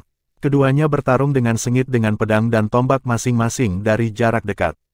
Tak satu pun dari mereka melepaskan keterampilan jiwa mereka, sementara dua mesia terus-menerus saling menyerang dengan senjata mereka. Pertempuran jarak dekat antara mesia melibatkan serangan dan pertahanan dengan cara yang berani dan tidak terkendali. Penerapan keterampilan terbatas, namun pertempuran mesia sangat intens. Tang Wulin segera melemparkan dirinya ke pertempuran. Perasaan satu dengan mesia memungkinkannya untuk mengeksekusi beberapa teknik pertempuran yang sebenarnya selama pertempuran setelah ia memasukkan kekuatan jiwanya ke dalam mesia. Dengan kontrolnya terhadap mesia, ia mulai bergerak dengan lebih gesit. Di sisi lain, kapasitas bertarung lawan telah meningkat juga. Mecanya dikendalikan dengan sempurna. Pedang panjang itu memiliki lengkungan lebar. Itu bergerak naik dan turun, kiri dan kanan tanpa kebobolan pembukaan untuk Tang Wulin. Saat ini, kedua belah pihak sama-sama cocok dalam pertempuran. Tidak ada yang unggul. Tang Wulin yakin lawannya adalah Master Mesya dari tentara Dewa Darah. Kemungkinan besar, dia memiliki setidaknya basis budidaya 5 cincin. Kalau tidak akan terlalu sulit untuk berurusan dengannya. Kedua belah pihak tidak bertarung dengan keterampilan mereka karena tidak ada dari mereka yang mau menggunakan keterampilan jiwa mereka untuk mengalahkan lawan mereka. Pertempuran itu seharusnya menjadi tempat latihan mereka. Tang Wulin tidak menyadari bahwa zona jaringan pertempuran Stardow di tempat istirahat tentara telah pecah menjadi keributan saat ini. Siapa itu? Keterampilan tempur dekatnya sangat luar biasa. Sejak kapan ada master tempur dekat di divisi barat kita?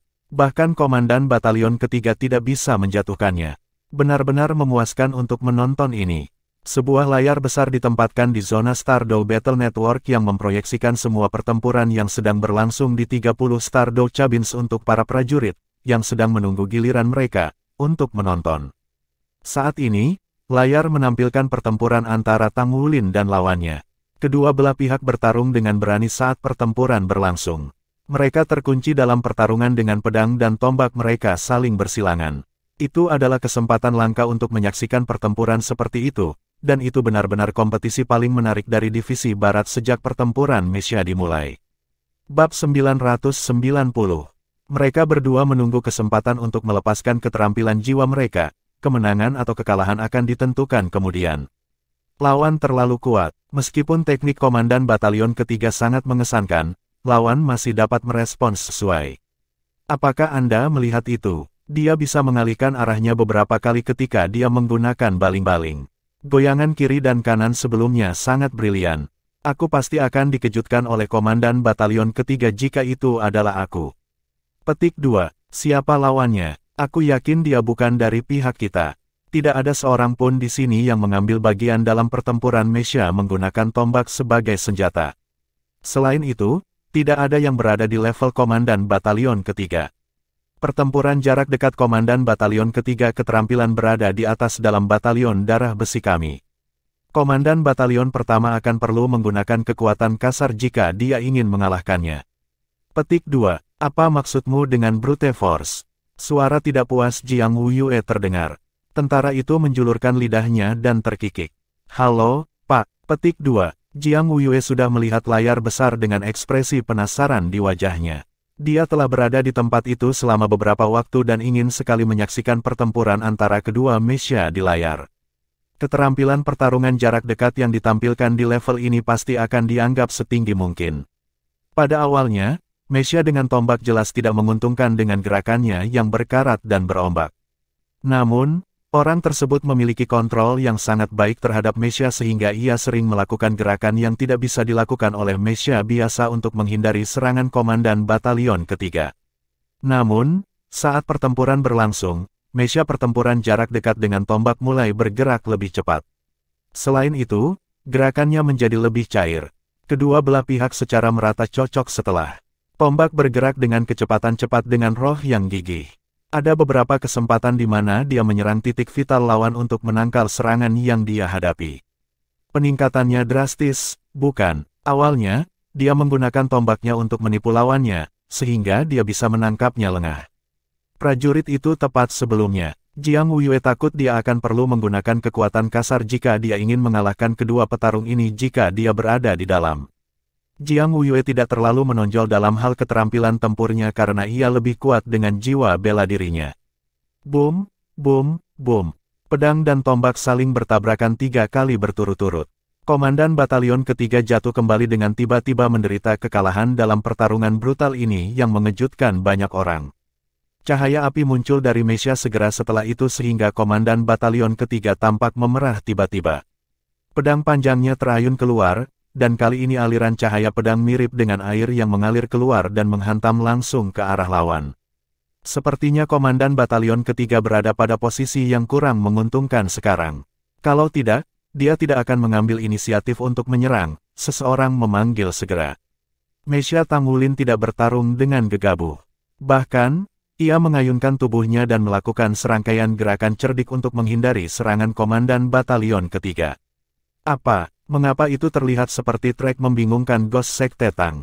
Teknik The Tang Sekte, Ghost Perplexing Track dipelajari oleh setiap murid Tang Sekte sebagai keterampilan dasar. Teknik ini bisa digunakan dengan segudang adaptasi dalam pertarungan sebenarnya. Setiap orang memiliki variasi gaya yang unik, tetapi itu benar-benar kuat dan efektif dalam pertempuran yang sebenarnya. Namun, teknik itu hanya diterapkan pada tubuh manusia. The Ghost Perplexing Track terkenal di seluruh dunia karena sangat rumit dan sulit dikuasai. Hanya Master Mesya kelas atas yang dapat menyelesaikan beberapa gerakan sederhana dengan Mesya, karena ada banyak gerakan yang Mesya anggap restriktif, seperti memutar tubuh. Namun, Mesya yang dioperasikan oleh Tang Wulin saat ini memamerkan gerakan seperti itu. Pada saat yang sama, baling-baling di belakang punggungnya dihidupkan. Sungguh tidak dapat dipercaya bahwa dia menggunakan Ghost Perplexing Track sambil mengisi daya dengan kecepatan penuh. Komandan Batalion Ketiga merasakan pandangannya kabur ketika lawan berdiri di depannya. Tombak menusuk langsung ke gubuknya, tetapi dia belum menarik pedangnya yang panjang. Komandan Batalion Ketiga menyalakan keterampilan jiwanya tanpa ragu sedikitpun. Api merah emas meledak dari tubuhnya dan menyatu bersama dengan perisai pelindung Mesya.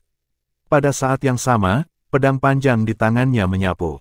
Sama sekali tidak perlu baginya untuk menghindar lagi. Tujuannya sederhana, yaitu menggunakan keterampilan jiwanya untuk memblokir serangan Tang Wulin. Untuk mengalahkan Tang Wulin, dia harus menyerangnya secara langsung dengan risiko melukai dirinya sendiri. Ding! Tombak itu menyentuh perisai pelindung.